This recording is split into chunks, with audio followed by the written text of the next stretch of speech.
Hey, you guys. Peace and love to everyone out there. This is the Spirit Universal channel. I am Anna 7. I am in the middle of a video series about Urban Awakenings tips. This is video 5, a brief overview of what Urban Awakenings are. Urban Awakenings are a series of spiritual principles and practices that are designed with the reality of the surroundings in mind. These are spiritual principles that can be applied in order to achieve oneness with God, peace, love, get rid of emotional baggage, negativity, even though your life is moving at a very fast pace.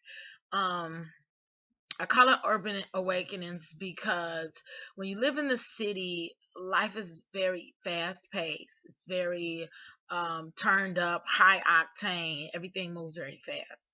And sometimes you might not have the time to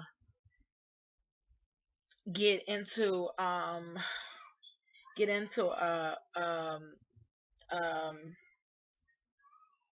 practices for achieving your best life. And these are kind of like shortcuts um on the spiritual journey and spiritual path. There's really no way of shortcutting Buddhahood. you know, the ultimate delusion and dissolvement of ego. This is something that's unique for every body's personal spiritual path, but there are some tips that are completely universal that will work for everybody. With that being said, I'm going to get into the tips. The next two tips, I'm going to actually put them together because they're kind of both saying the same thing. One of them is fill yourself with love, and the other is focus on gratitude and giving. Now, there is a lot of tips that are being given that are focusing on very conscious effort, very much paying attention to your mind and what goes on in your life and paying attention to your life. There are times where you can be completely overwhelmed by stress. Spiritualists call it a falling back into your ego. As you're on a spiritual path, the ego does not dissolve very quickly. It's a slow process because it took a long time for it to get there. When we're children, the main thing we're doing is working on developing our ego, which is fine. We are completely unaware that that's all that is to it.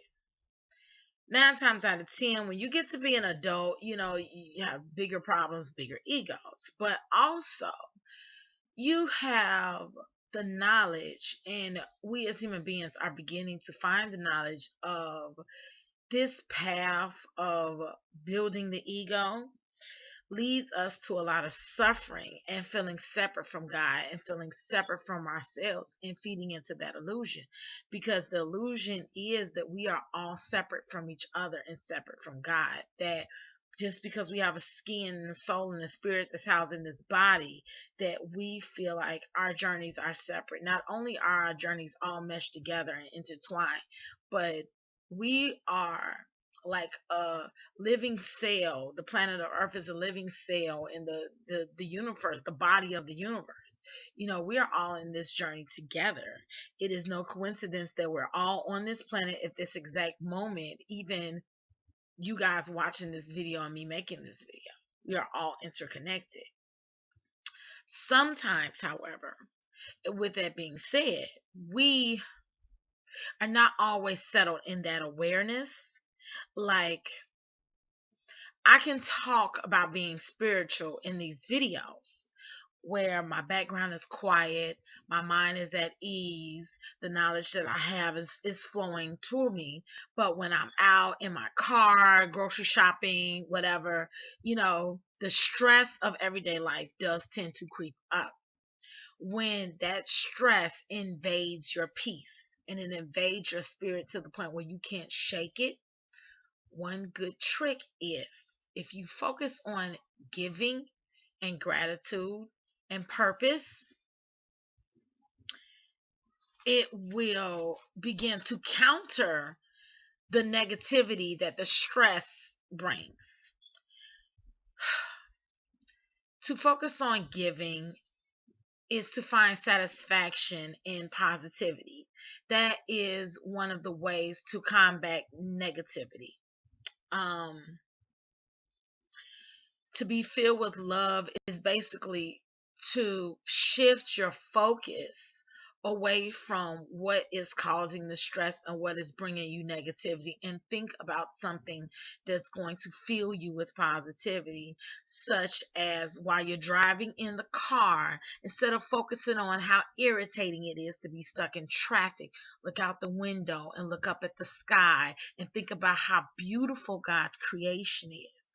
If you begin to do this, these are little, that's just one example, but these are tips that can counteract the stress and the negativity when you can't relax and you can't look at the bigger picture all the time. Because sometimes you're just truly caught up in your own personal journey, and that's okay. But if you focus on helping somebody else, doing something for somebody else, giving somebody a call and saying, I was just thinking about you, instead of sitting there and wallowing in your own self pity, it will begin to erase the negativity that builds up inside of you. The next one is it's very important to get quiet. I've said this in other videos, but this tip is extremely important. For years, I have been on a spiritual journey without that tip, the getting quiet tip.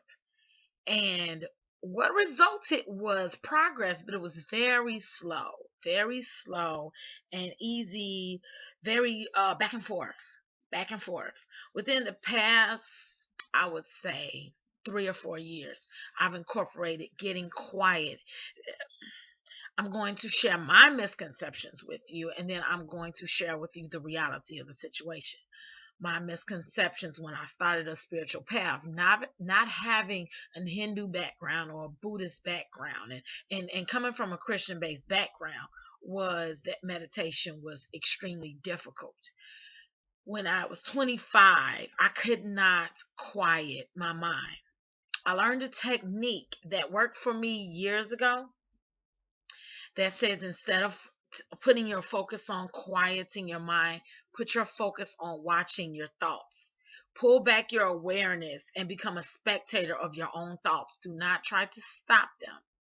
Also, one of them was another one was envisioning your thoughts and trapping them in bubbles and watching the bubbles float away in your own mind's eye, your mind's vision, just envisioning them to fly away. Those are two techniques that I used that worked. And now I'm able to go into a meditative state for an extended amount of time without having to go through the process of the bubbles and the watching. I watch, but it's only for a couple of minutes. This is the thing. Even if, because my life is so hectic that I was not able to begin meditating on a regular basis until I began to work part-time. Because when I worked full-time and dealing with kids and life, I just did not have the time. Not only that, but I refused to make the time to take care of myself and take care of my own spiritual health and take care of my own mental health. But even if you are not to the point where you can meditate, getting quiet. A tip that I like to use is, while you're riding in the car, turn the radio off. It's always good to listen to the radio. Listening to songs that resonate with your spirit will help lift your mood. But there's also time that you need to reflect on your life, on what you're doing, on where you're at in your life, where you want to go. You need time to hear from the Holy Spirit, to hear from God. You need time to be at one with yourself and be at peace with yourself. And it's hard to do that when it's a lot of noise around you. Turning the TV off is essential. Even when you're getting ready for work, get ready in complete silence and just listen to the thoughts that's going on in your head. Pray, reflect. Um, I'm going to stop this video. This is number 5. You guys, were almost finished. For everyone who was watching this series, thank you so much. These are tips that I guarantee you they work.